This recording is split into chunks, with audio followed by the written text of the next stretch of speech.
There's a special kind of pain that comes from being told you're not enough, especially when it happens in front of everyone you know. For Clara Whitmore, those words came from the man she thought would marry her, spoken loud enough for the whole town to hear. She believed her life was over, that no decent man would ever choose her now.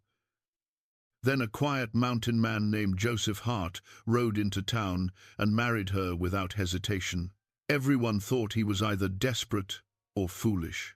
What they didn't know was that Joseph carried a secret about Clara, one that would change everything. She was heir to a fortune hidden in the mountains, and he was the only one who knew. But how did he know when even Clara didn't?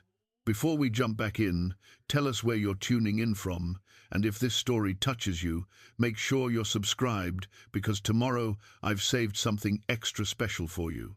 Willow Creek, Wyoming Territory, sat in a valley where the wind carried the scent of pine and sage across weathered storefronts and dusty streets. It was the kind of place where everyone knew your business before you did, where reputations were built on Sunday mornings and destroyed by Tuesday afternoon.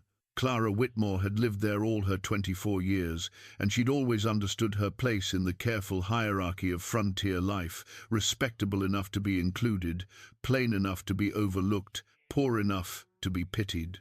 She worked at Dixon's general store 6 days a week, measuring flour and cutting fabric, listening to the endless stream of gossip that flowed through the establishment like water through a creek bed. Mrs. Harriet Dixon, a widow of 15 years with steel-grey hair and a softer heart than she let on, had given Clara the position after her mother passed 2 years ago. It wasn't charity. Exactly. Clara had a good head for numbers and a patient way with difficult customers that made her invaluable, even if Mrs. Dixon would never say so out loud. The store smelled of coffee beans and leather, of pickles in their barrel, and the lavender soap Mrs. Dixon ordered special from St. Louis. Clara knew every item on every shelf, could find anything in the dim interior without a lamp. She knew which floorboards creaked, which customers would try to negotiate price, which children would pocket peppermint sticks when their mothers weren't watching. It was a small life, but it had been hers, and she'd found a certain peace in its predictability. Her days followed a rhythm as steady as the seasons. Wake before dawn in the small cabin at the edge of town, the same cabin where her mother had died, where Clara had nursed her through those final terrible months. Make coffee on the wood stove her father had built before he disappeared into the mountains when Clara was 8 years old. Walk the half-mile to the store, unlock the door, sweep the porch, arrange the display window, wait for Mrs. Dixon to arrive with fresh bread from the boarding-house kitchen. The morning customers were always the same. Reverend Samuel Cole, picking up his newspaper and discussing the state of the territory with whoever would listen. The railroad workers from the camp 2 miles east, buying tobacco and coffee before their shifts. The ranch wives, comparing prices and sharing news of births and deaths and everything in between. Clara listened more than she spoke, a habit formed over years of understanding that quiet girls were easier to have around than opinionated ones. Thomas Bennett had courted her for almost 2 years. He was the son of the town's banker, a position that carried weight in a place like Willow Creek. Thomas had brown hair that he kept carefully pomaded, a neat mustache, and the kind of confidence that came from never having wanted for anything. He wasn't handsome, exactly, but he was suitable, appropriate, expected.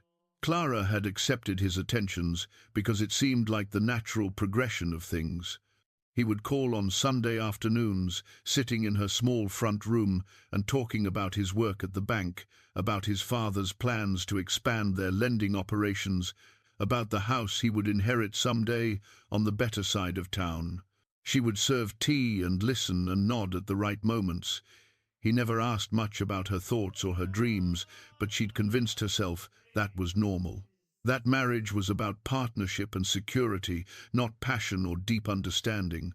Her mother, in those final lucid days before the fever took her mind, had gripped Clara's hand with surprising strength. "You're worth more than this town knows," she'd whispered, her voice rough and urgent. "More than I could ever tell you. When the time comes, trust the mountain man. He'll know. He'll understand."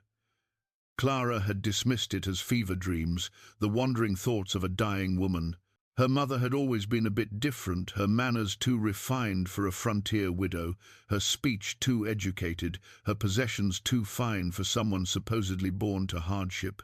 The cameo brooch was one of those possessions. Clara wore it every day, pinned to whatever simple dress she'd chosen that morning. It was delicate work, ivory carved with the profile of a woman who might have been her grandmother, set in a thin gold frame. Her mother had treasured it, touched it often when she thought Clara wasn't watching.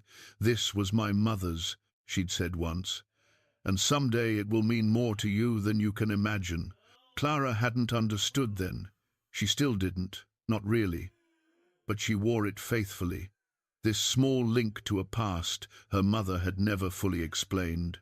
There were other things too, a few books with elaborate bookplates that read Whitmore Estate Library, a set of fine china wrapped carefully in cloth and stored in the cabin's only trunk, letters her mother had written but never sent, addressed to people Clara had never met. The town saw Clara as simple, the orphaned daughter of a disappeared father and a dead mother, working for wages, grateful for Thomas Bennett's attention, even if everyone agreed she was getting the better end of that bargain. They saw her plain brown hair that she wore in a simple bun, her grey or brown dresses made from discount fabric, her quiet demeanour. They saw someone unremarkable. What they didn't see was the way she read late into the night, burning through Mrs. Dixon's lending library and hungry for more. The way she could calculate complex figures in her head faster than men with university education. The way she noticed everything, the subtle shifts in people's expressions, the unspoken tensions in marriages, the debts mounting behind false smiles. She saw the whole town clearly, even as they looked right through her. She'd thought Thomas saw her differently, thought that his consistent attention meant he understood there was more to her than met the eye. She'd built a future in her mind, modest but secure, a life of respectability, if not passion. She would be Mrs. Thomas Bennett. She would have a place that couldn't be questioned. She would finally, fully belong. The spring social had been scheduled for months. It was Willow Creek's biggest event, when the whole territory seemed to gather in the town hall for music and dancing and the kind of socializing that frontier isolation made precious. Everyone knew Thomas would announce their engagement that night. It was understood, expected, practically guaranteed. Clara had saved for months to have a new dress, made of soft blue cotton with lace at the collar, nothing extravagant, but pretty enough to mark the occasion. She'd walked into that town hall with hope fluttering in her chest like a caged bird. She'd thought she knew how the evening would end. She'd been so certain of her place, her future, her worth in Thomas Bennett's eyes. She'd been wrong about everything. But that was before Joseph Hart, before the mountains revealed their secrets, before Clara learned that sometimes the worst moments of your life are really the doorway to becoming who you were always meant to be. Before she understood that her mother's dying words weren't fever dreams at all, but the most important truth anyone had ever told her. The story of how she learned all this begins with the worst night of her life, standing in that town hall with the whole territory watching, hearing words that would change everything. The town hall had been transformed for the occasion. Paper lanterns hung from the rafters, casting warm light across the wooden floors that had been swept and polished until they gleamed. Tables lined the walls, covered with dishes brought by every family, roasted chicken and potatoes, fresh bread, pies made from preserved fruit, cakes that represented hours of careful work. The territorial band had come all the way from Cheyenne, their fiddles and guitars filling the space with music that made even the oldest ranchers tap their feet. Clara had arrived with Mrs. Dixon, who'd insisted on escorting her like a nervous mother preparing her daughter for presentation. Her new blue dress rustled as she walked, the lace collar scratching slightly against her neck. She'd pinned her mother's cameo at her throat, the ivory profile catching the lamplight. Her hair was arranged more elaborately than usual, pulled back with combs she'd borrowed from Mrs. Dixon. She felt almost pretty, or at least as close to pretty as she'd ever managed. Thomas was already there, standing near the punch bowl with his father and several other prominent men. He wore a new suit, black wool that must have cost a month's wages, and his mustache was waxed to sharp points. When he saw Clara enter, he smiled the public smile he wore when conducting bank business and raised his glass slightly in acknowledgement. But he didn't come to her, didn't cross the room to greet her or take her arm. Just that smile and that small gesture, and then his attention returned to the men around him. Clara told herself it was fine. He was conducting business. She accepted a cup of punch from Reverend Cole, who winked at her kindly and said something about exciting announcements. She stood with Mrs. Dixon and the other unmarried women, listening to their chatter about dresses and music and which cowboys were handsome enough to dance with. An hour passed. Then another. Thomas moved through the room, shaking hands and laughing at jokes, but he never approached her, never asked her to dance, never acknowledged her presence beyond that initial smile. Clara felt something cold beginning to form in her stomach, a weight that grew heavier with each passing minute. Then Sarah Pemberton arrived. Sarah was everything. Clara wasn't blonde curls piled artfully on her head, a dress of emerald silk that must have been ordered from San Francisco, curves that drew every male eye in the room. She was the mayor's daughter, educated back east at a finishing school, full of sophisticated airs and the kind of beauty that made other women feel inadequate just by standing near her. She'd been visiting her aunt in Denver for the past 3 months, and her return had been the subject of considerable speculation. She swept into the hall on her father's arm, and the room seemed to reorganize itself around her presence. Thomas looked up from his conversation, and Clara saw something cross his face, an expression she'd never seen him direct at her. Want, unmistakable and immediate.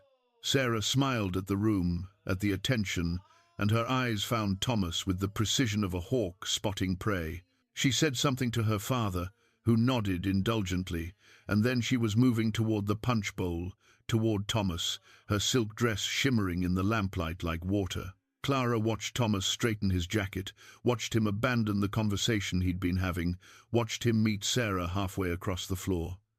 They spoke. Sarah laughed, touching his arm with practiced ease.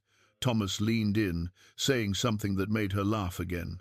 And then, with the entire town watching, with Clara standing not 20 feet away, Thomas offered Sarah his arm and led her to the dance floor. The fiddles started a waltz. Thomas and Sarah moved together with the easy grace of people who belonged in each other's arms. They looked right together, both beautiful, both wealthy, both part of that elevated class that frontier towns created to remind themselves they were civilized. Clara stood frozen, the punch cup trembling in her hand. Understanding, slowly dawning like a sunrise, she didn't want to see. Mrs. Dixon touched her elbow. "Clara, dear, perhaps we should—" But before they could move, before Clara could escape to some dark corner to process what was happening, Thomas and Sarah finished their dance. The music ended. Thomas led Sarah back toward the punch bowl, back toward the gathered crowd, back toward where Clara stood, rooted to the floor like a tree that had forgotten how to bend in the wind. Thomas looked at Clara directly for the first time that evening. His expression held no apology, no regret, no acknowledgement of the future they'd planned together. Just a cool assessment, like a banker reviewing a loan application from someone with insufficient collateral. "Clara," he said, his voice carrying across the sudden silence that had fallen over the nearby crowd, "I'm glad you're here. Saves me the trouble of calling on you tomorrow. I wanted you to hear this in person, with witnesses." He paused, and Clara saw satisfaction in his eyes, the pleasure of a man about to prove his own importance. "Sarah has accepted my proposal of marriage. We'll be wed in August." The room blurred. Clara heard gasps, whispers, felt the weight of dozens of eyes turning toward her. Someone said her name. Mrs. Dixon's hand tightened on her elbow. But all Clara could focus on was Thomas's face, and the words that came next, delivered with casual cruelty. "I'm sure you understand, Clara. A man in my position needs a wife who brings something to the partnership. Breeding, connections, beauty. You're a good woman, I'm sure, reliable. But let's be honest, you're plain, you're poor, and you have no prospects. Nobody will have you now, not after this. You should be grateful I paid you any attention at all." Sarah laughed, a light, tinkling sound that cut like broken glass. "Oh, Thomas, don't be cruel. I'm sure Clara will find someone. Perhaps one of the ranch hands needs a cook." The humiliation crashed over Clara in waves. She saw pity on some faces, amusement on others, satisfaction on a few who'd always resented her quiet competence. She saw Reverend Cole looking stricken, saw Mrs. Dixon's fury building, saw Thomas's father turned away in what might have been shame or simple disinterest. She wanted to say something devastating, something that would cut him the way he'd cut her. She wanted to cry or scream or disappear into the earth. Instead, she did the only thing that seemed possible. She set down her punch cup with careful precision, turned and walked out of that town hall with her spine straight and her head high, even as tears began streaming down her face. Mrs. Dixon followed her into the night, calling her name, but Clara kept walking. Through the dark streets of Willow Creek, past the closed shops and quiet houses, past the church and the bank that bore Thomas's family name, all the way to her small cabin at the edge of town. She let herself in, closed the door, and finally let herself collapse against it, sliding to the floor as sobs tore through her chest. She'd believed she had value. She'd believed someone saw her worth. She'd been wrong about everything that mattered. The next 3 days were a blur of shame and isolation. Clara refused to leave her cabin, ignored Mrs. Dixon's knocking, lived on stale bread and well water. She couldn't face the town, couldn't bear the whispers and pitying looks, and the confirmation of what Thomas had declared, that nobody would have her now. That she was too plain, too poor, too ordinary to deserve love or respect, or a future worth living. On the 4th morning she woke to find someone standing at the edge of her property, barely visible in the pre-dawn light. A man, tall and rough-dressed, watching her cabin with patient intensity. She'd never seen him before. His weathered face, his long dark hair touched with grey, his stillness that spoke of mountains and solitude and secrets kept close. His name was Joseph Hart, and he was about to change everything. They broke camp at dawn, the mountain air sharp and clean in Clara's lungs. Joseph moved through the morning routine with quiet efficiency, rekindling the fire, making coffee strong enough to wake the dead, frying salt pork in a cast-iron pan that had clearly seen years of use. Clara watched and learned, understanding that survival in this country required skills she'd never needed in town. As they traveled deeper into the mountains, Joseph began teaching her things: how to read the weather in the shape of clouds, which plants were safe to eat and which would kill you, how to find north by the moss on trees and the position of the sun. He spoke like a patient teacher, never condescending, always assuming she was capable of learning. And Clara discovered she was hungry for this knowledge, eager to understand this wild country that would be her home. "Your father knew these mountains," Joseph said, as they followed a narrow trail along a steep ridge. "He had a gift for reading the land. Told me once he felt more at peace in the high country than he ever did among people." Clara's hands tightened on the wagon seat. "What else did he tell you? About himself? About why he came here?" Joseph was quiet for a long moment, his eyes on the trail ahead. He said he was running from expectations, from a life that didn't fit. He said some men are born to wear suits and sit in offices, and some men need space to breathe. He glanced at her. "He asked about you. Wanted to know if you were safe, if your mother was managing. I told him what I knew, that you were in Willow Creek, that your mother worked as a seamstress, that you seemed like a bright girl. He smiled when I said that. Said you got your brains from your mother's side. When was this? 8 years ago, maybe 9. Up near the northern ridge, where the big timber grows. We spent 3 days at the same camp, waiting out a storm. He was tracking something, though he wouldn't say what. Just kept studying maps and muttering about property lines and legal claims. Joseph's expression grew thoughtful. I got the sense he was looking for something specific, something important. Clara absorbed this. Trying to reconcile the father, she remembered the quiet man who'd taught her to read, who'd sung her songs in a language she didn't understand, who'd disappeared without explanation, with this description of a man searching the mountains for something he wouldn't name. By mid-afternoon, they'd climbed high enough that the trees changed from pine to aspen, their white bark glowing in the mountain light. The trail widened into a valley that took Clara's breath away. Meadows stretched between stands of timber, a creek running silver through the center, mountains rising on all sides like cathedral walls. It was the most beautiful place she'd ever seen. "Almost there," Joseph said, and Clara heard something in his voice that might have been pride or anticipation. They followed the creek upstream for another mile, then rounded a bend, and Clara saw Joseph's home for the first time. She'd expected a cabin, rough logs, a single room, the bare minimum required for shelter. What she found instead made her question everything she thought she knew about mountain trappers. The house was built of squared logs, fitted together with master craftsmanship. It wasn't large, perhaps 4 rooms, but it was solid and well-proportioned, with real glass windows and a stone chimney rising from a cedar-shake roof. A wide porch wrapped around the front, with carved posts that spoke of someone who valued beauty as well as function.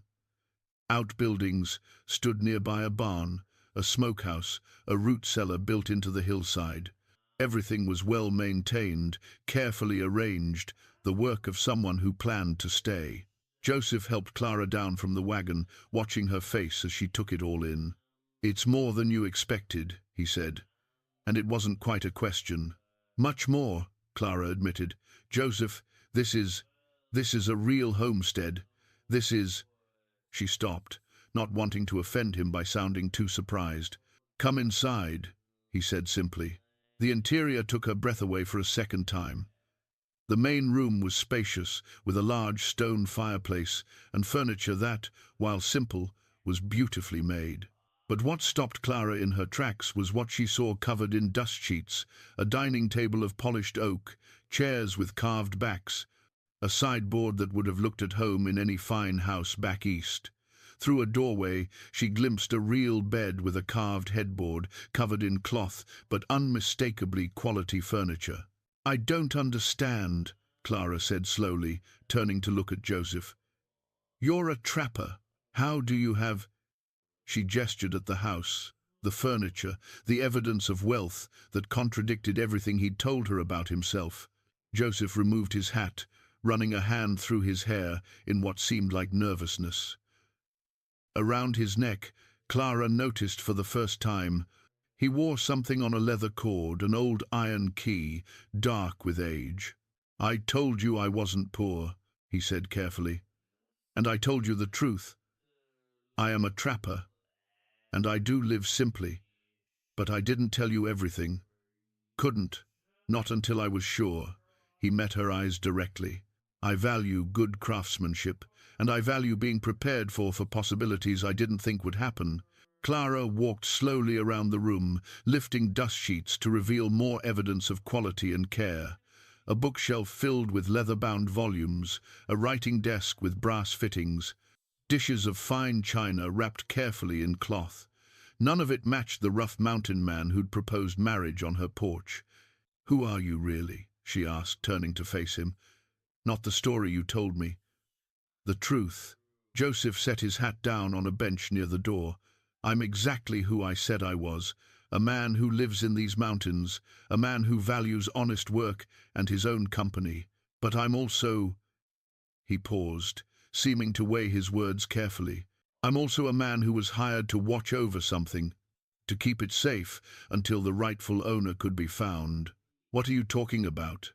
Instead of answering directly, Joseph walked to the fireplace and removed a loose stone from the mantel. From the cavity behind it, he pulled out a leather document folder, the kind lawyers used for important papers.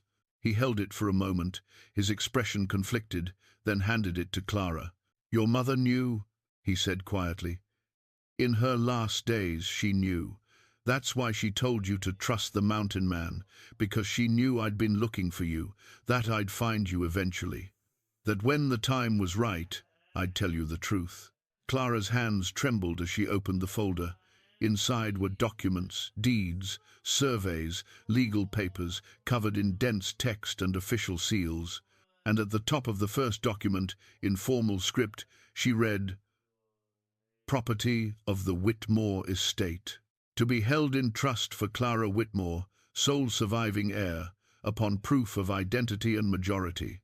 The papers slipped from her fingers, scattering across the floor. Clara looked at Joseph, at this stranger she'd married, at the house that suddenly made terrible sense, at the life that had just turned itself inside out for the second time in a week. "What is this?" she whispered, though part of her already knew.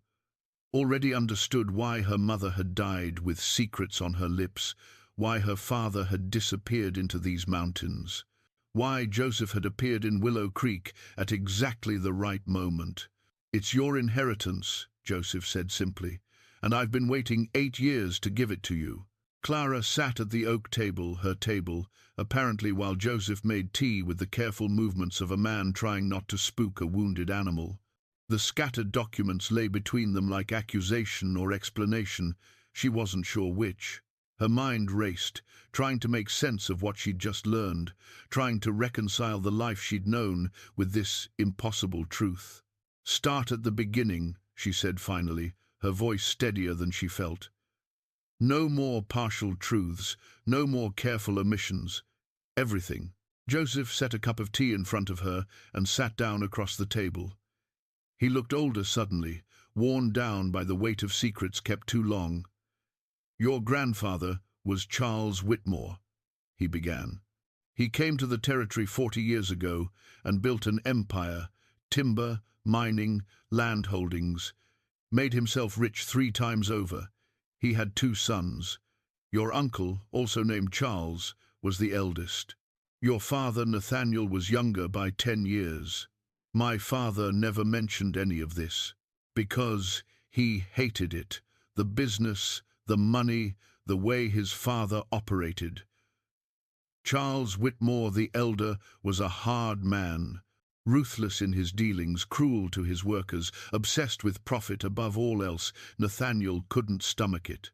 When he was 25, he walked away, changed his name, slightly started calling himself Nathan White instead of Nathaniel Whitmore, and disappeared.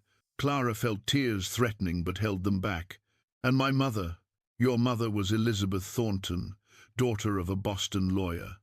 She met your father when he was still part of the business, fell in love with him despite his family's reputation. When he left, she left with him. They lived quietly, moving from town to town, trying to stay off the old man's radar. Your grandfather spent years searching for them, wanting to drag Nathaniel back, but your father was clever, kept moving, kept his head down. Why didn't they just stay gone? Why come back here?"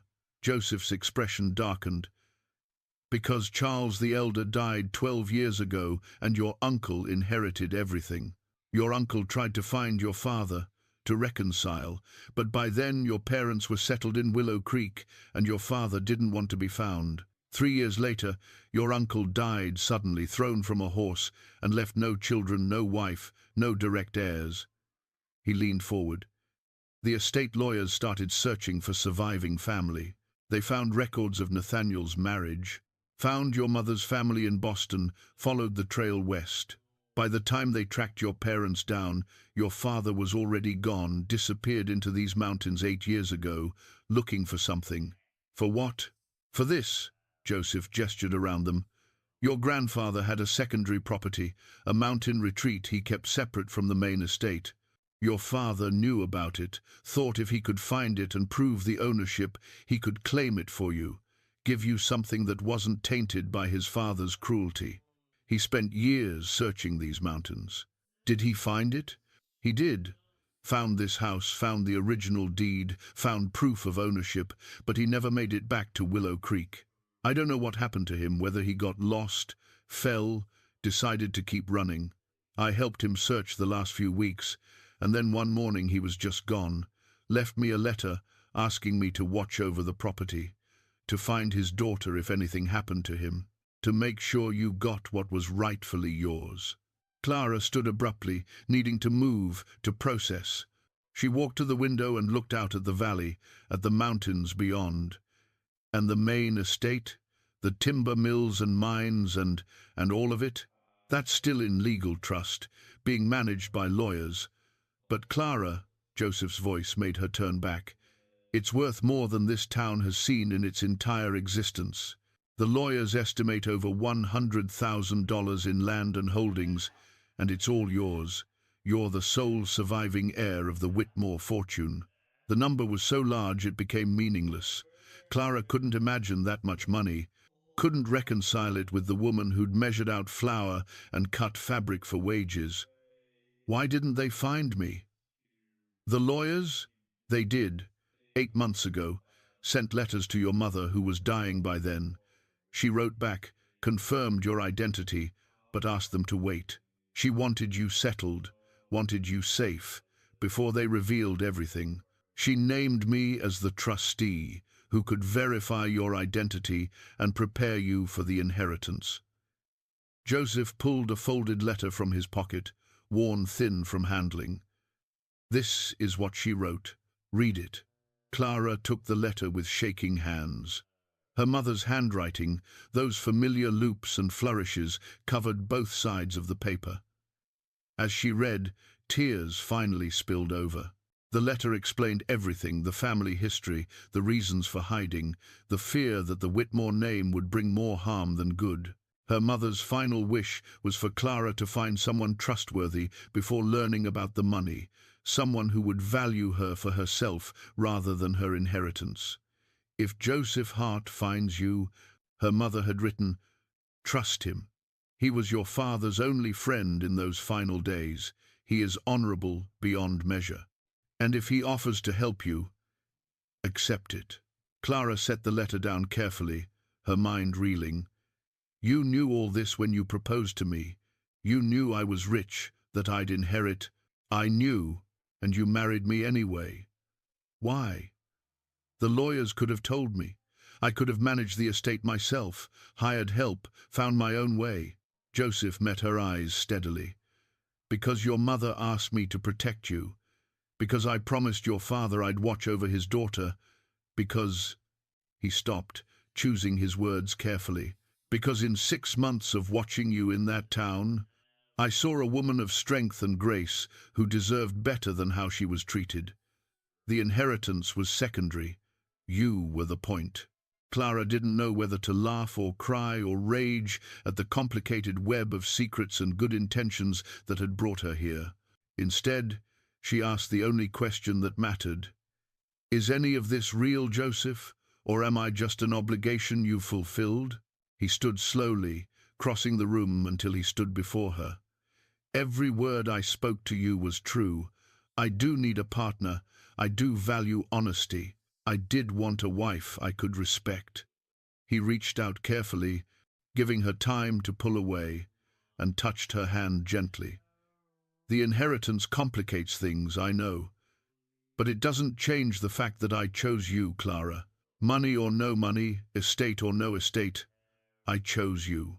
2 days later, after hours of conversation and careful document reading, Joseph hitched up the wagon for another journey. This time they headed north and east toward a mining settlement called Silver Creek, where Martin Sawyer, the estate's attorney, maintained an office.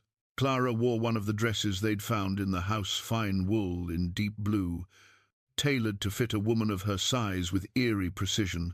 Her mother had planned ahead, it seemed, right down to the clothing. The journey took them through increasingly remote country. Joseph pointed out landmarks, a distinctive rock formation shaped like a sleeping bear, a meadow where wildflowers would bloom come summer, a creek where gold had been found, but never in quantities worth mining. He spoke easily, sharing his knowledge of this land, but Clara noticed he watched her carefully, gauging her reactions, perhaps worried she'd bolt now that she knew the truth. She wouldn't bolt.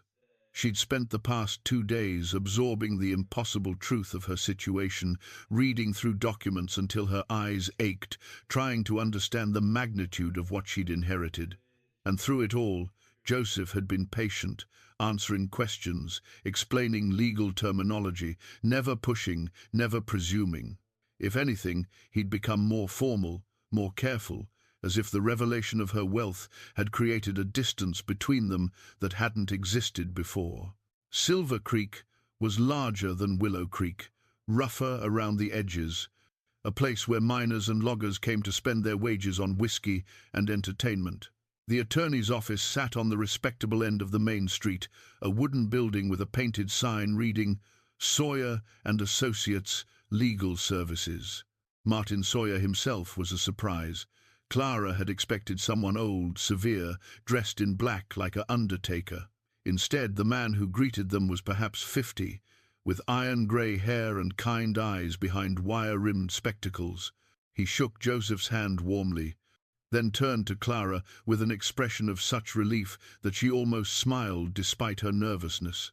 "Miss Whitmore, or should I say Mrs. Hart now, your mother spoke of you with such love." He gestured them into his office, a cramped space lined with books and filing cabinets. "Please sit. I've been waiting 3 years to have this conversation." Over the next 2 hours, Martin Sawyer explained the full scope of her inheritance with a clarity that made Clara's head spin. The Whitmore estate consisted of 5,000 acres of prime mountain land, 3 working sawmills, mineral rights to several promising claims, standing timber worth tens of thousands, and a cash reserve of over $30,000 held in banks in Denver and San Francisco. The estate had been generating income throughout the years it sat in trust, managed by Sawyer's firm, the profits accumulating steadily. "Your grandfather built all this," Sawyer explained, spreading maps across his desk. "Your uncle maintained it until his death 5 years ago. Since then, we've managed it conservatively, waiting for you. The total value—" He paused, looking at Clara over his spectacles. "We estimate the estate is worth approximately $140,000, perhaps more, depending on mineral surveys that are still being conducted." Clara felt the room tilt. That amount of money was inconceivable, more than she could spend in several lifetimes, more than entire towns were worth. "There's something you need to understand," Sawyer continued, his expression growing serious. "Your grandfather acquired much of this land and these holdings through, let's say, aggressive business practices. Some would call it worse. He crushed competitors, exploited workers, used legal technicalities to seize property from people who couldn't fight back. Your father left because he couldn't stomach it. Your uncle tried to reform the business practices, which is why many of the workers and managers you'll inherit are loyal and well-treated. But the original foundation, he spread his hands. It was built on ruthless ambition." "Why are you telling me this?" Clara asked quietly. "Because you have a choice. You can sell everything, walk away with the cash, and never think about the Whitmore name again. Or you can claim it, manage it, try to build something better from what your grandfather created. But you should know what you're taking on." Clara looked at Joseph, who'd been silent throughout the meeting. "What do you think?" "I think it's your decision," he said carefully. "I was hired to help you claim what's yours, not to tell you what to do with it. But you have an opinion." Joseph met her eyes directly. "I think your father wanted you to have choices. Freedom to live how you wanted, free from worry about money or security. If taking the estate would trap you in something you hate, walk away.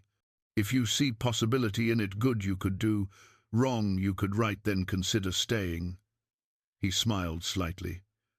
"Either way, you're not making this decision alone. For whatever it's worth, I'm here. Sawyer cleared his throat gently. There's one more thing you should know. Once word gets out about this, and it will get out, these things always do, your life will change. People will come out of the woodwork claiming connection to you, asking for money, proposing business deals. Some will be legitimate, many won't be. You'll need to be careful about who you trust. Including you? Clara asked bluntly. Sawyer smiled with what seemed like genuine amusement. Fair question. I've been paid well for my 3 years of work managing this estate. My fee is clearly documented in these contracts. I have no interest in anything beyond professional compensation. But yes, you should absolutely verify everything I've told you with independent sources. Never take anyone's word, including mine, when this much money is involved. Over the next hour, they worked through the necessary documents. Clara signed papers verifying her identity, accepting the inheritance, authorizing Sawyer to continue managing the operational aspects until she was ready to take over directly. Her hand cramped from writing her name, Clara Whitmore Hart, over and over on legal forms. Finally, Sawyer pulled out one more document, this one older and more worn than the others. This is what your father found. The deed to this mountain property, the retreat your grandfather built. It's separate from the main estate, deeded specifically to my son Nathaniel and his heirs. Your father's name is right here. He pointed to the faded ink. This property was always meant for him, and now it's yours. Clara took the deed carefully, studying her grandfather's signature, her father's name written in formal script. This piece of paper represented her father's years of searching, his desperate desire to give her something good and clean, untainted by his father's methods. Tears blurred her vision. There's just one thing I don't understand, she said, looking up at Sawyer. How did you find Joseph? How did you know to hire him to watch over me? Sawyer glanced at Joseph, who gave a small nod. That's where the story gets interesting, the attorney said. I didn't hire Joseph. Your mother did. Clara's head snapped toward Joseph. Joseph shifted in his chair, suddenly uncomfortable. When your mother got sick, she wrote to the lawyers, told them she was dying, that she needed someone to watch over you after she was gone. She asked specifically for me, said your father had mentioned me in one of his last letters home, said I was trustworthy. The lawyers tracked me down 8 months ago and offered me a position as estate guardian and trustee. My job was to verify your identity, protect you from fortune hunters, and... He paused. And if necessary, marry you to ensure no one could question your claim to the inheritance or try to control you through marriage. Clara felt her breath catch. You were hired to marry me. I was authorized to propose marriage if I believed it was necessary to protect you and the inheritance, Joseph corrected carefully.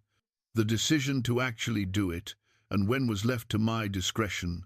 And you just happened to propose right after Thomas rejected me, right when I was most vulnerable and desperate?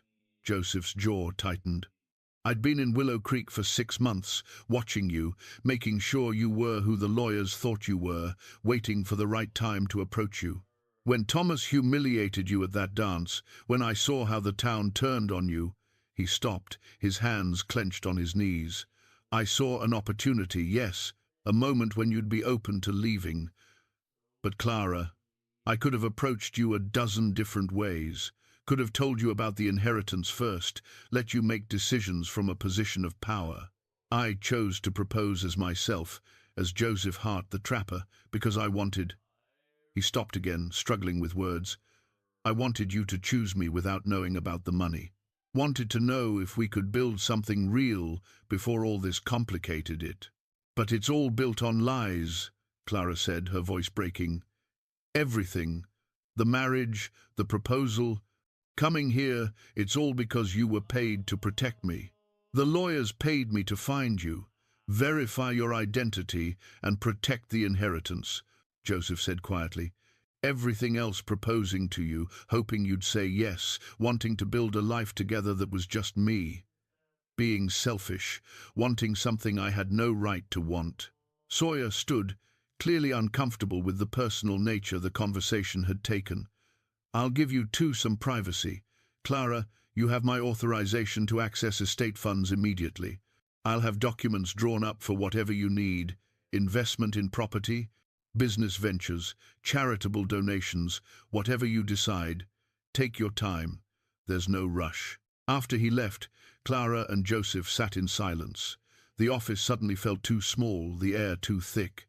Clara looked at this man she'd married, this stranger who knew everything about her while she'd known nothing about him, and felt something crack open inside her chest, anger and hurt, and underneath it all, a terrible understanding that nothing in life was ever simple or clean. "I need time," she said finally, "to think, to understand what any of this means." Joseph nodded slowly, his face carefully neutral. "Whatever you need. I meant what I said, Clara. You're not alone in this, but I understand if you can't trust that right now." They left the attorney's office and climbed back into the wagon without speaking. The journey home to the house that was hers, but felt like a stranger's, stretched before them like a road with no clear destination. The days that followed were strange and careful, full of conversations that circled around what needed to be said, but never quite landed. Joseph gave Clara space, sleeping in the barn, despite her protests that it was his house and she was the interloper. She spent her time reading through documents, learning the scope of what she now owned, trying to understand how a girl who'd measured flour for wages had become one of the wealthiest women in the territory. She found her father's journal in the desk drawer, 3 years of entries documenting his search for the mountain property. His handwriting was achingly familiar, the same careful script he'd used to teach her letters when she was small, reading his words, understanding his desperation to give her something good and clean, something not tainted by his father's cruelty. It broke something open in her that she'd kept locked tight since the day he disappeared. "I failed her in so many ways," he'd written in one of the final entries. "Left her without a father, left Elizabeth to struggle alone, ran like a coward from responsibility. But if I can do this one thing, find this property, secure her future, give her freedom to choose her own life, maybe it will count for something. Maybe she'll forgive me." Clara cried over those pages, grieving the father she'd lost and the man she'd never fully known. Joseph found her that way, tears streaming down her face, her father's journal clutched to her chest. He didn't say anything, just sat down on the floor beside her chair and waited while she wept. When she finally spoke, telling him what her father had written, Joseph's hand found hers and held it gently. "He loved you," Joseph said quietly. "That much was always clear. He just didn't know how to be what you needed and stay true to himself at the same time. Some men break under that kind of conflict." "Did you love him?" Clara asked. "In the time you knew him?" Joseph considered the question carefully. "I respected him, admired his principles, his determination to do right, even when it cost him everything. Love that takes longer to build. But I think we were heading that direction. He was the kind of man who'd have made a good friend, given time." Over the next week, they found a tentative rhythm. Joseph taught Clara to ride properly, not the side-saddle nonsense she'd learned in town, but real riding, astride and confident. They explored the valley together, and he showed her the extent of the property, the boundaries, the resources, the places her grandfather had claimed and her father had reclaimed. He taught her to shoot, patient through her first dozen failures, until she finally hit the target with enough accuracy to protect herself. At night, they sat on the porch and talked about everything except the question hanging between them: what happened now?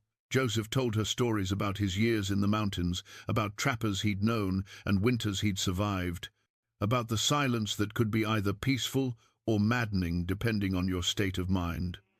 Clara shared memories of her mother, stories she'd never told anyone, fears she'd carried since childhood. "I'm afraid I'll become like him," she admitted one evening as the stars emerged overhead. "That having this much power, this much money, will turn me into someone ruthless, someone who values profit over people." Then don't, Joseph said simply. You know what kind of person you don't want to be. That's half the battle. The other half is choosing different every single day. Is it that simple? No, but it's that clear. He looked at her directly. Your mother ran from wealth and chose love. Your father ran from cruelty and chose principles. You get to choose something different than both of them. You get to claim your inheritance and decide what kind of legacy you'll build with it. Clara mulled that over, letting the truth of it settle into her bones. She'd been thinking of the inheritance as a burden or a trap, something that would define her whether she wanted it to or not. But Joseph was right. It was also a choice. A chance to do something meaningful with resources most people never imagined having. 3 weeks after the meeting with Martin Sawyer, Clara made her decision. She would claim the inheritance fully, but she wouldn't hide in the mountains with it. She would return to Willow Creek, not to prove anything to Thomas Bennett or the people who'd pitied her, but to begin her work properly. To set up charitable trusts, invest in infrastructure, create opportunities for people who'd never had them. To use her grandfather's ruthlessly acquired fortune for something better than he'd ever imagined. I want to go back, she told Joseph over breakfast, to Willow Creek, not to live this is home now, but to face them, to let them see what became of the woman nobody would have. Joseph's expression was carefully neutral. That's your choice. But Clara, you don't owe them anything. Not explanations, not displays of your success. Nothing. I know. This isn't about them, not really. It's about me, putting that chapter to rest properly, showing myself that I'm not ashamed anymore. She met his eyes. Will you come with me? As what? Your husband? Your employee? Your guardian? There was no bitterness in the question, just honest uncertainty about where they stood. Clara had been thinking about that question for days, turning it over in quiet moments, examining her feelings with the same careful attention she'd applied to legal documents. What she'd found surprised her. As my husband, she said firmly, because that's what you are. And because, she took a breath, gathering courage, because in these weeks of watching you give me space, watching you be patient and honest, and everything Thomas never was, I've realized something. You were right. The proposal might have been calculated, but what came after wasn't. You chose me, Joseph, and I'm choosing you back. Joseph's expression transformed hope and relief, and something deeper that made Clara's heart race. You're sure? Because, Clara, I need you to be absolutely certain. I won't have you wondering in 5 years if you settled for me because I was convenient or because the lawyers paid me. I need you to choose this, choose us, with your eyes wide open. My eyes are open, Clara said, standing and crossing to where he sat. She took his weathered hands in hers, these hands that had built houses and caught animals, and held her gently when she cried, I'm not settling. I'm claiming the inheritance, yes, but also this, us, the life we could build together. Joseph pulled her down onto his lap, his arms wrapping around her waist, his forehead resting against hers. Then yes, I'll go with you to Willow Creek. I'll stand beside you while you claim your identity and your fortune. I'll be whatever you need me to be. Just be yourself, Clara whispered. That's all I've ever wanted. They spent the next few days preparing for the journey. Clara wrote letters to Martin Sawyer, requesting that he meet them in Willow Creek with all necessary documentation. She selected clothing, not the plain dresses of her old life, but the fine garments found in the house, tailored for her by a mother who'd planned for this moment. She practiced the words she'd say, the way she'd carry herself, the woman she'd become in the space between rejection and revelation. Joseph cleaned weapons and prepared the wagon, but he also did something else. He rode into Silver Creek and returned with a small velvet box that he presented to Clara at dinner. Inside was a ring not plain gold like the simple band they'd exchanged at their hasty wedding, but a delicate piece with intertwined bands representing 2 lives joining as one. It was beautiful and meaningful and exactly right. "Marry me again," Joseph said, going down on one knee in their kitchen like a man courting properly. "Not because lawyers hired me, not because you need protection, not because it's convenient or strategic. Marry me because I love you, because you're the bravest, smartest, strongest woman I've ever known, because I want to spend every day of my life proving that you made the right choice." Clara's tears came fast and fierce. "Yes, yes, Joseph Hart, I'll marry you, again and always, and as many times as you want." He slid the ring onto her finger, and it fit perfectly, another thing he'd planned carefully, getting her size right without her knowing. Then he stood and kissed her, really kissed her, for the first time since their wedding day. And Clara understood that this was the real beginning, the moment when calculation gave way to choice, when duty transformed into desire. That night, she didn't sleep in the guest room.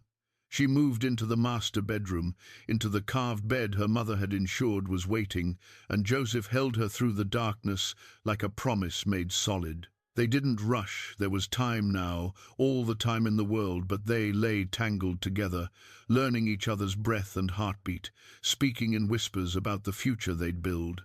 "What will you do first?" Joseph asked, his fingers tracing patterns on her shoulder. "With the estate, the money, all of it."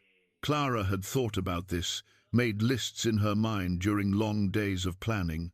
Fund a school in Willow Creek, a real school with trained teachers and books, and opportunity for every child, regardless of whether their parents can pay. Then medical services, bring a doctor to the territory, make sure people don't die from treatable illnesses because they can't afford care. She paused, thinking. And workers' rights. Fair wages at the sawmills, safe conditions, no more of what my grandfather did. That'll make you some enemies. The other business owners won't appreciate you setting new standards. Let them be enemies. I have enough money to weather their disapproval. And Joseph, she turned to look at him in the moonlight streaming through the window. I want to search for my father, hire trackers, offer rewards, whatever it takes. I need to know what happened to him. Joseph was quiet for a long moment. I know, but not knowing is worse. He died or disappeared trying to give me something. I owe it to him to find out the truth. Then we'll search, together. Joseph kissed her forehead gently. Whatever you need, Clara, I'm with you.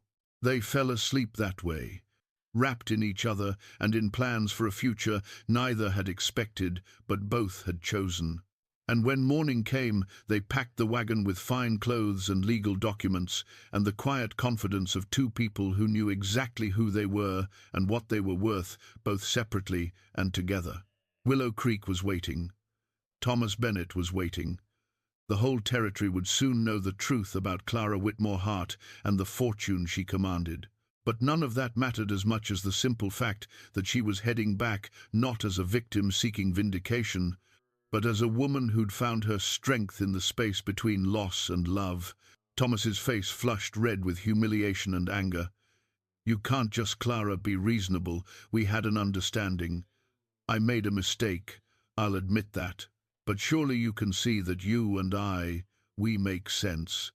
Your fortune, my family's position, we could what? Clara interrupted, her voice still calm but edged with steel. Build a marriage on your regret and my money? Thomas, you didn't want me when you thought I was poor. You certainly don't get me now that I'm not. Sarah Pemberton spoke up, her voice shrill with barely contained fury. Thomas, what is she talking about? What understanding? Thomas ignored his fiancée, his attention fixed entirely on Clara, with the single-minded focus of a man watching his future crumble. I was young, stupid. I let my father pressure me into making choices I didn't really want. But Clara, we courted for 2 years. That has to count for something. It does count, Clara agreed. It taught me exactly what kind of man you are, someone who measures people by what they can offer him. someone who discards them publicly when they no longer serve his purposes. She stepped closer, and Joseph moved with her, a silent presence at her shoulder. You told me I was too plain, too poor, too ordinary. You said nobody would have me. Do you remember? The crowd was utterly silent now, hanging on every word. Several people looked uncomfortable, clearly remembering that night at the spring social, the casual cruelty they'd witnessed or participated in through their silence. I was angry, Thomas said, his voice desperate now. I didn't mean... You meant every word, Clara said quietly. And I'm grateful, because your rejection freed me to find someone who sees my actual worth, someone who chose me when he thought I had nothing. Someone who values partnership over profit. She turned to address the crowd again, her voice carrying clearly in the morning air. I've learned something these past weeks. Worth isn't determined by who chooses you or who rejects you. It's not measured in dollars or status or public opinion. It's inherent. Every person has it, whether anyone acknowledges it or not. Her eyes found Mrs. Dixon, who was openly crying now. Some people see that worth clearly. Others need to be taught to look for it. I'm going to use my resources to create opportunities for people to discover their own worth through education, healthcare, fair employment. Mayor Pemberton finally found his voice, his political instincts overriding his shock. Mrs. Hart, the town would be honored to discuss your generous plans. Perhaps we could arrange a meeting with the town council. I'll send my attorney to arrange the details, Clara said crisply. But understand this, my investments come with conditions. Fair wages for workers, safe conditions. No discrimination based on gender or background. Any business that wants access to estate capital will agree to these terms. She saw several of the business owners exchange uncomfortable glances. These were men accustomed to running things their own way, paying workers as little as possible, maximizing profit without concern for human cost. Clara's terms would change everything. Now, if you'll excuse me, I'd like to visit with Mrs. Dixon. Joseph, would you and Mr. Sawyer handle the bank documents? She turned to Thomas's father, who stood frozen near the church steps. Mr. Bennett, your bank currently holds several loans from my estate. I believe we need to discuss the terms of those arrangements. My attorney will call on you this afternoon. The elder Bennett nodded numbly, clearly still processing the revelation that the girl he'd considered beneath his son was now his bank's primary creditor. Clara took Mrs. Dixon's arm and began walking toward the boarding house, leaving the shocked crowd behind. Sarah Pemberton's voice rose sharply, demanding answers from Thomas. The mayor called after Clara, trying to arrange meetings and curry favor, but Clara kept walking, her head high, her step confident. Behind her she heard Joseph's voice, low and calm, discussing business with the Bennetts. She smiled slightly, knowing he was handling it with the same quiet competence he brought to everything. He didn't need to defend her or prove anything. He simply stood in her corner, solid and real, and exactly what she needed. At the boarding house, Mrs. Dixon made tea with trembling hands. I can't believe it. All this time you were Clara. Your mother never said a word. All those years struggling, working, living in that tiny cabin. She was protecting me, Clara said softly, from fortune hunters, from her husband's family, from people who'd value me for money rather than character. She gave me a gift, the chance to know who I was without wealth defining me. And Joseph? Did he know all along? Clara explained everything, the lawyers, the search, Joseph's assignment to find and protect her. Mrs. Dixon listened with widening eyes, occasionally shaking her head in amazement. So he married you as part of the job, Mrs. Dixon said slowly. But Clara, the way that man looks at you, that's not duty, that's love. I know, Clara said, warmth flooding through her. It started as an assignment, but it became real, became a choice we both made freely. She touched the ring on her finger, the symbol of their second beginning. We're getting married again, properly. A real ceremony with people we love present. And Mrs. Dixon, I'd like you to stand with me. You've been more family than almost anyone." The older woman's tears flowed freely now. "Oh, my dear girl, of course I will." They sat together, drinking tea, talking about everything and nothing, plans for the school, gossip about town reactions, memories of Clara's mother. Through the window, Clara could see Joseph and Martin Sawyer conducting business with various town leaders who'd suddenly discovered urgent need to speak with the Whitmore estate representatives. And somewhere out there, Thomas Bennett was learning that some mistakes couldn't be undone with apologies or opportunities. Some doors, once closed, stayed closed. Clara felt no bitterness about it, just a quiet sense of justice and the peaceful knowledge that she'd found her way to exactly where she belonged. 6 months passed, like water flowing downhill, inevitable, natural, right. Clara and Joseph settled into life as partners in every sense, managing the estate together, making decisions as a team, building something that honored both the past and the future they were creating. The mountain house became their true home, expanded and improved, but never losing its essential character. Clara kept the carved furniture her mother had ensured would be waiting, added books and music and comfort. Joseph built her a proper study where she could manage estate business, with windows overlooking the valley and a desk large enough to spread out contracts and maps and plans. They worked side by side most days, consulting on decisions, challenging each other's assumptions, finding solutions neither would have discovered alone. The new school in Willow Creek opened in September, a 2-story building with real blackboards and desks, and a library that made Clara weep when she first saw it stocked with books. They'd hired 2 teachers, a young woman from Denver with modern ideas about education, and a retired professor from back east who'd come west for his health and found purpose teaching frontier children. 30 students enrolled that first year, from families who'd never imagined their children would have access to real education. The medical clinic opened a month later, staffed by a young doctor and his wife, who served as nurse. They treated injuries and illnesses, delivered babies, and provided care regardless of ability to pay. Clara had established a fund to cover costs for those who couldn't afford it, her grandfather's money doing the opposite of what he'd intended, helping rather than exploiting.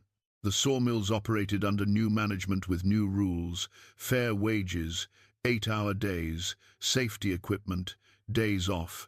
The other business owners had complained bitterly, said Clara would ruin the territory's economy with her soft-hearted policies. But productivity actually increased when workers weren't exhausted and injured. Loyalty replaced resentment. The changes spread slowly to other businesses, not out of goodness, but out of competition for reliable workers. Thomas Bennett's family bank had been forced to accept Clara's terms for continued capital access. Fair lending practices, reasonable interest rates, no foreclosures without exhausting every other option. Thomas himself had left town 3 months ago, his engagement to Sarah dissolved in mutual recrimination, his reputation damaged beyond repair. Clara heard he'd gone to San Francisco, seeking opportunities far from the scene of his humiliation. She felt sorry for him in a distant way, the kind of pity you feel for someone who destroyed their own chances through pride and poor judgment. The search for Clara's father had yielded results, though not the kind she'd hoped for. Trackers found remains in a remote canyon 30 miles north, a body that had lain there for years, identified by the items found nearby. Nathaniel Whitmore had fallen, it seemed, during his final search for the mountain property. He'd died within 5 miles of the house he'd been seeking, never knowing how close he'd come to success. Clara and Joseph buried him properly in a clearing near the house, with a marker that read, "Nathaniel Whitmore, beloved father, man of principle." Reverend Cole came from Willow Creek to say words over the grave. Mrs. Dixon brought flowers, and Clara finally got to say goodbye to the man who'd loved her enough to give up everything, including his life, trying to secure her future. "He found it in the end," Joseph said that evening, as they sat on their porch, watching sunset paint the mountains gold and crimson. "Maybe not the way he planned, but you're here. You claimed what he wanted you to have. He succeeded. Clara leaned against her husband's shoulder, thinking about legacies and choices and the strange ways life circles back on itself. I wish he could have seen it, could have known he did enough. Maybe he does know, Joseph said. I'm not much for religion, but I like to think the people we love can see when we honor what they tried to give us. They'd married again in August, a proper ceremony in Willow Creek, with half the territory in attendance. Clara wore a dress of ivory silk, nothing like the plain grey of their first wedding. Joseph wore a new suit, but looked uncomfortable in it until Clara laughed and told him to take off the tie, that she'd married a mountain man and didn't want him pretending to be anything else. Mrs. Dixon stood with Clara, crying through the entire ceremony. Martin Sawyer stood with Joseph, having become a genuine friend rather than just an attorney. Reverend Cole beamed through the vows, clearly satisfied with how the story had turned out. The reception lasted until midnight, with music and dancing and celebration. Clara danced with Joseph, with Mrs. Dixon, with the mayor, who'd finally stopped trying to manipulate her for political advantage. She watched the townspeople who'd pitied her months ago, now treating her with respect that had nothing to do with money and everything to do with what she'd accomplished with it. Now, in the peaceful quiet of evening, Clara wore 2 brooches, her mother's cameo, and a new one Joseph had commissioned. The new piece showed 2 profiles, carved in matching ivory, facing toward each other in eternal conversation. It was a gift for their second wedding, a symbol of partnership and choice and love built on honest foundation. I've been thinking, Clara said, watching the last light fade from the sky, about expanding the school, adding higher grades, maybe eventually a small college. This territory needs educated people, doctors, lawyers, teachers, engineers. Why should families have to send their children east for education? Joseph smiled, the expression crinkling the corners of his eyes in ways that made Clara's heart warm. That'll take years to build, decades maybe. Good thing we have time. Then, good thing we have each other. They sat in comfortable silence, hands clasped, watching stars emerge one by one overhead. Somewhere in the distance, an owl called a lonely sound that somehow felt companionable. The creek murmured its endless song. The mountains stood sentinel, unchanged and unchanging, witnessing this small human moment of peace. Clara thought about the woman she'd been 6 months ago, heartbroken, humiliated, convinced she had no value because one man had said so publicly. She thought about the journey that had brought her here, to this porch, this life, this man beside her who'd seen her worth when even she couldn't. She thought about her mother's wisdom in planning for this moment, her father's sacrifice in searching for something better, and all the choices that had led her to this precise point in time and space. "You know what the best part is?" she said quietly. "What's that?" Thomas was right about one thing. Nobody would have me, nobody like him, nobody who measured worth in appearances and bank accounts and social standing. But somebody did have me. Somebody who valued the things that actually matter. She turned to look at Joseph, this rough mountain man with kind eyes and steady hands and a heart big enough to hold her entirely. "You had me, and I have you. That's worth more than all the timber and gold and land in the territory." Joseph pulled her close, kissing her forehead gently. "We have each other," he agreed. "Everything else is just details." They stayed on the porch until the cold drove them inside, until the stars wheeled overhead in their ancient patterns, until the mountains settled into sleep under the moon's watch. And when they finally went to bed, it was in the house her grandfather built, on land her father found, in the life they'd chosen together, built on truth and trust, and the simple, radical notion that worth is inherent, not assigned, and love is a choice you make every single day. The story of Clara Whitmore Hart and the fortune nobody knew she had became legend in the territory. But the real story, the one that mattered, was quieter. It was about a woman who learned her own value in the space between rejection and redemption, about a man who kept faith with his promises even when nobody was watching, about love that started as obligation and transformed into choice, about legacy and what we do with the gifts and burdens the past hands us. And it was about finding home not in buildings or bank accounts, but in the steady presence of someone who sees you clearly and chooses you anyway, every morning, for all the mornings that follow.